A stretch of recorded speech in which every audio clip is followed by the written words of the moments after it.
There is one horrifying detail that separates Hades from the truly terrifying gods of death.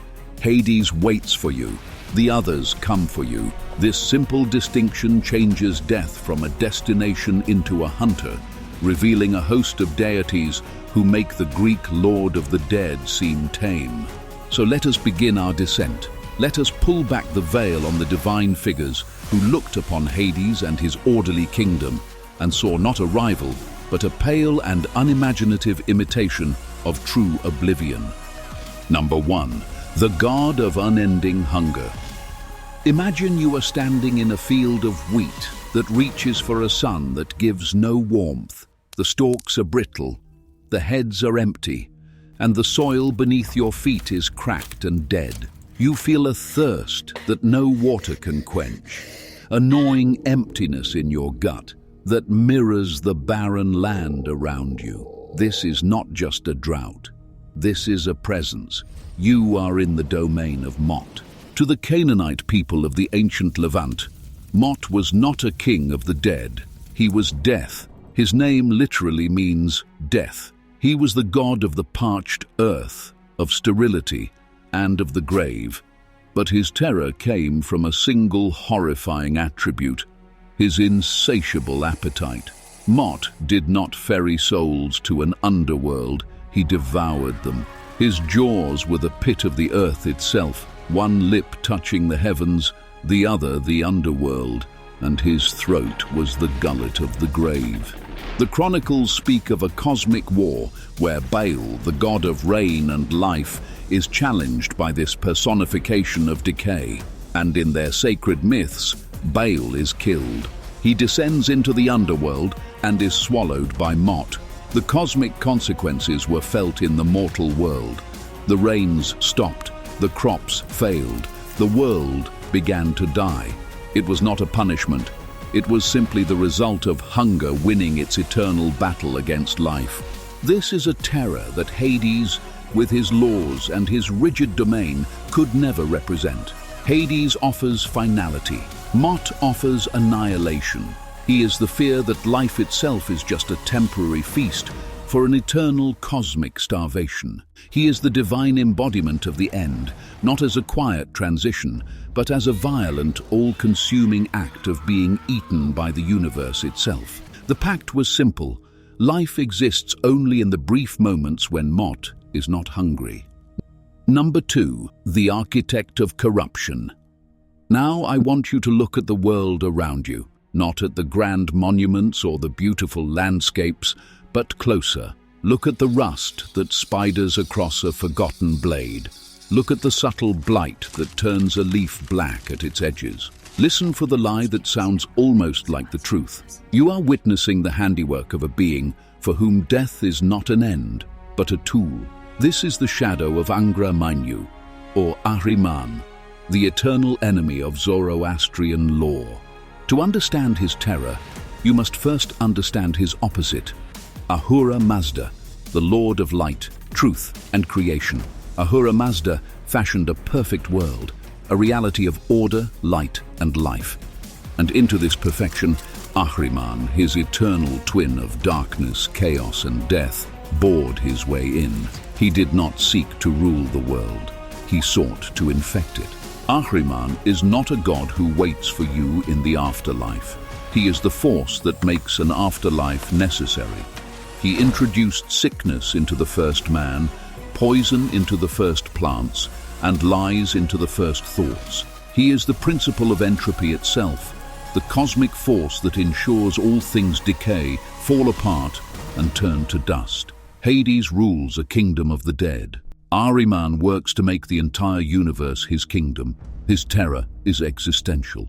It is the chilling realization that the universe contains a fundamental intelligence whose sole purpose is to unmake it, to corrupt it, to whisper it into ruin. He is the doubt that turns faith to despair. He is the disease that withers the strongest body. He is the rot at the heart of the world. Why did this ancient faith see him as so terrifying? Because he represents the idea that evil and decay are not absences of good, but active, deliberate forces. He is the ultimate saboteur, and in his philosophy, your death is not a neutral event. It is a victory for the great shadow that wishes to see the stars themselves go out one by one. Number 3. The Lord of the Flayed Skin.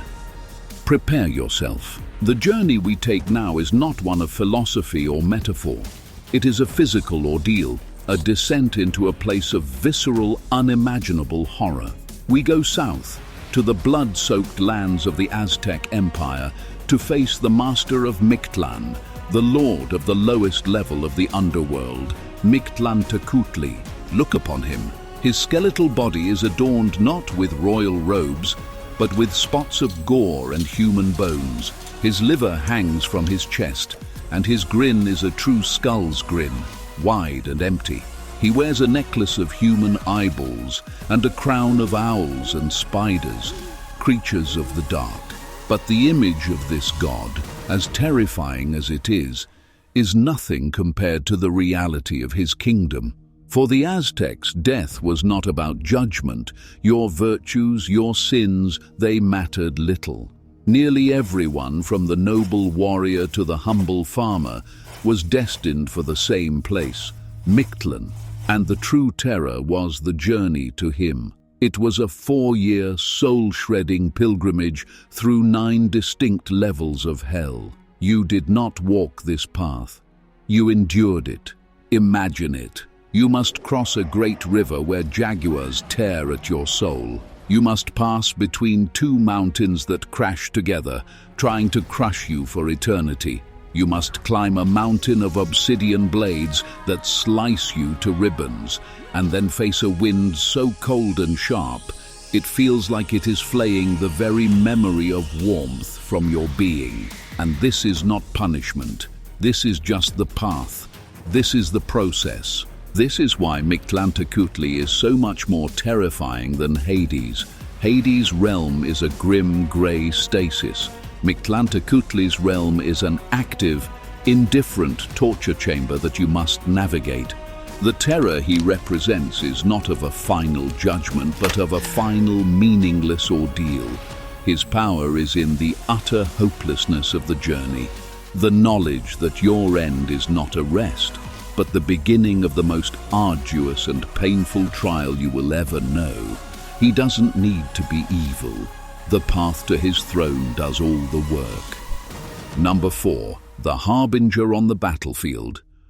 We have faced hunger, corruption, and ordeal. But there is another kind of death, one that arrives not as an end, but as a prophecy. It is the terror of knowing your doom is upon you, of seeing fate itself land on your shield in the form of a black bird. We speak now of the Morrigan, the phantom queen of the Celts. She is not a ruler of an underworld. Her domain is the battlefield, the moment of violent choice and bloody consequence. She is a goddess of fate, of war, and of death, but she does not cause it. She reveals it. She is the psychological terror of destiny made manifest. Imagine you are a warrior, the great hero Cuchulainn, the Hound of Ulster. Before your final battle, you see an old woman washing your bloody armor in a river. You know her. You have seen her before in other forms. As a beautiful maiden, as a shrieking crow, as a she-wolf. She is the washer at the ford, an aspect of the Morrigan, and she is washing the armor of a man about to die. She is washing your armor. The choice is now yours. Do you turn back, or do you march toward the fate she has laid bare for you to see? This is her unique terror. The Morrigan does not drag you to the underworld. She forces you to confront the inevitability of your own violent end. She embodies the chilling truth that your glory and your doom are woven from the same thread. She is the goddess of hubris and its bloody price, nemesis. She is the whisper on the wind that tells you the game is over, the story is written, and all that is left is for you to play your part in the final, gory scene. Unlike Hades, who simply receives the dead, the Morrigan is intimately involved in the moment of their making. She is the witness, the prophet, and the screaming fury that presides over the moment your life becomes a corpse. Her fear is the fear of being seen, of being known, and of being told with divine certainty that your time is up. So what is the revelation in these ancient, terrifying faces of death? Hades represents a system, an orderly, if grim, conclusion, a final closing of the books. But these other beings, they represent something far more primal. They embody the how of our ending, not just the where. Mott is death by consumption. Ahriman is death by decay and cosmic spite. Mictlantecuhtli is death by torturous, indifferent process. And the Morrigan is death by fated, inescapable violence. They are not keepers of a realm. They are the terrifying forces that populate our world with endings. These gods are mirrors, held up to the deepest anxieties of the human soul. The fear of starvation, the fear that the world is actively trying to unmake us, the fear of meaningless suffering, the fear of a violent and foretold end. They are more terrifying than the King of the Dead because we can feel their touch in our world right now. They are the divine names we gave to the darkness we knew was already there, lurking just beyond the firelight. And their stories are a timeless reminder that the most terrifying ghosts are not the ones that haunt the underworld, but the ones that haunt the living.